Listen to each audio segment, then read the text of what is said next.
ঘোরায় পড়তে থাকে। এত কাঁদেন কেন, এত কাঁদেন কেন?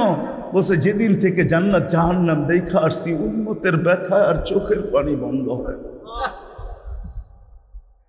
উম্মতের জন্য চোখের পানি বন্ধ হয়। আজকে ওই উম্মতকে আল্লাহ ডাক। তাইলে আমি বলবো না কেন আব্দুল কাদের জিলানী লিখবে না কেন? চিনেন আব্দুল কাদের জিলানীকে? চিনেন? আরে নাম শুনছেন কোনোদিন? পীরানে পীর বড় পীর আব্দুল কাদের জিলানী রহমতুল্লাহ আলাই উনি লেখছেন। হায়, ওর চেয়ে বড় হতভাগা কেউ নেই, ওর চেয়ে বড় কপাল পোড়া কেউ নাই, ওর চেয়ে বড় নিমক হারাম কেউ নাই, ওর চেয়ে বড় অকৃতজ্ঞ কেউ নাই, ওর চেয়ে বড় নিকৃষ্ট কেউ নাই। আল্লাহ ডাকলো আর আসলো, নামাজের জন্য ডাকলো আর আসলো না, আসলো না।